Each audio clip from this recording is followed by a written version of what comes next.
Desde o começo do mês, precisamente em 6 de abril, Elon Musk vem fazendo sucessivas críticas ao ministro Alexandre de Moraes no X, o antigo Twitter. Segundo ele, Moraes violou a Constituição do país e promoveu a censura.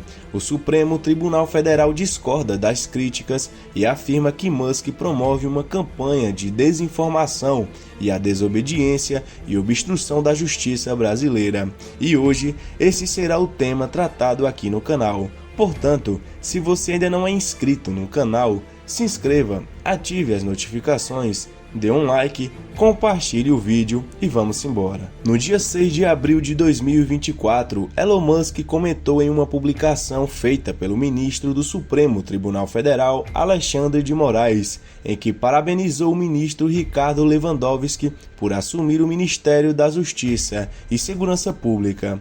Por que você está exigindo tanta censura no Brasil? Disse Musk. Esse comentário veio pouco tempo após o jornalista Michael Schellenberg publicar os chamados Twitter Files Brasil. No dia 3 de abril de 2024, foram publicadas mensagens trocadas por funcionários do Twitter entre 2020 e 2022, relatando e reclamando das supostas decisões da justiça brasileira que pediam a exclusão de conteúdos de alguns usuários. Segundo o jornalista, os documentos mostram que Alexandre de Moraes e o Tribunal Superior Eleitoral, abre aspas, exigiu ilegalmente que o Twitter relevasse detalhes pessoais sobre usuários do Twitter que usavam hashtags de que ele não gostou. Exigiu acesso aos dados internos do Twitter em violação da política do Twitter. Procurou censurar unilateralmente postagens no Twitter de membros efetivos do Congresso Brasileiro. Procurou transformar as políticas de moderação de conteúdo do Twitter em uma arma contra os apoiadores do então presidente Jair Bolsonaro. Fecha aspas.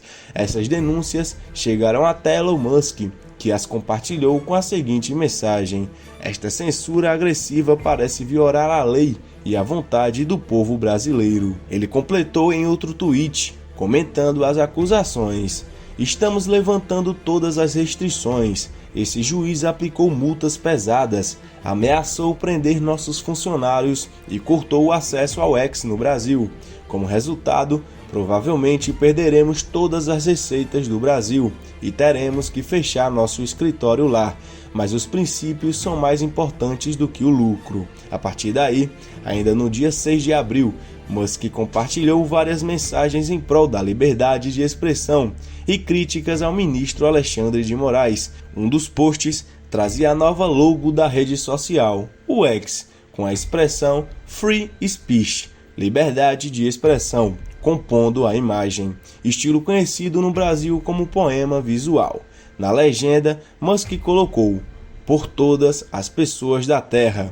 Elon Musk também chegou a compartilhar a postagem do perfil Global Government Affairs, acusando a justiça brasileira de agir contra a Constituição do país. A X-Corp foi lançada por decisões judiciais a bloquear determinadas contas populares no Brasil. Informamos a essas contas que tomamos tais medidas. Não sabemos os motivos pelos quais essas ordens de bloqueio foram emitidas. Não sabemos quais postagens supostamente violaram a lei.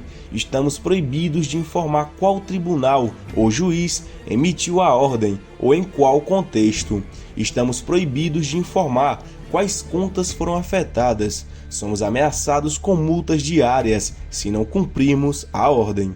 Não acreditamos que tais ordens estejam de acordo com o Marco Civil da Internet ou com a Constituição Federal do Brasil e contestaremos legalmente as ordens no qual for possível. O povo brasileiro, independentemente de suas crenças políticas, tem direito à liberdade de expressão devido ao processo legal e à transparência por parte de suas próprias autoridades. Musk completou em seu retweet: por que você está fazendo isso, Alexandre? Respondendo a um post feito pelo perfil Doge Design, Musk afirmou que as restrições de conteúdo tinham sido removidas. Porém, após a verificação do jornal A Gazeta do Povo, os perfis continuam bloqueados. Depois de todas essas informações, eu pergunto para você que está me assistindo: você acha que o ministro Alexandre de Moraes está agindo dentro da lei ou não? Deixe a sua opinião sobre esse embate aí nos comentários. O sobrinho do presidente dos Estados Unidos, John Kennedy, compartilhou o vídeo de Michael criticando o ministro de Alexandre de Moraes e outras situações ocorridas nos Estados Unidos e ainda comentou: "Nunca na minha vida a liberdade de expressão esteve tão ameaçada como hoje. Obrigado, Elon Musk." O jornalista Silvio Navarro comentou: "Um dia histórico no Brasil, em defesa da liberdade de expressão e dos direitos civis. Se o Congresso entender, pode significar o resgate da tão pisoteada Constituição Federal."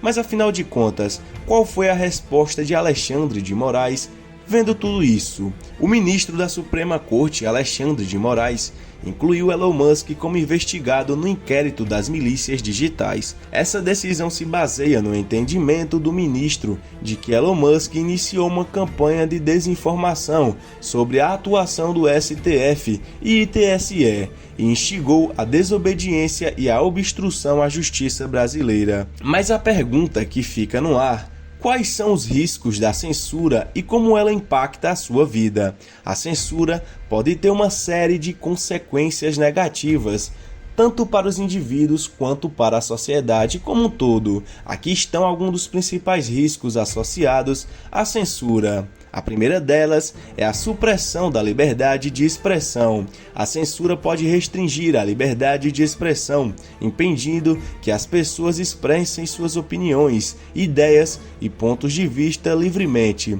Isso pode limitar o debate público e a troca de informações essenciais para o funcionamento saudável da sociedade democrática. A segunda delas é a estagnação cultural e artística.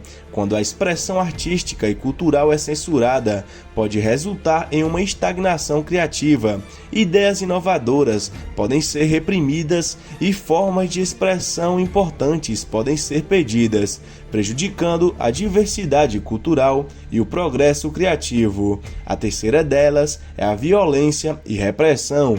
Em alguns casos, a censura pode ser usada para suprimir grupos dissidentes e manter o controle autoritário sobre a população. Isso pode levar à violação dos direitos humanos, à perseguição de minorias e a um clima de medo e opressão. Em resumo, a censura pode ter impactos profundos e negativos em muitos aspectos da vida individual e coletiva, minando os princípios fundamentais da liberdade, democracia e progresso. E aí, qual a sua opinião sobre todo este embate político? Deixe a sua opinião aí nos comentários e de qual lado você está. Nos vemos no próximo vídeo.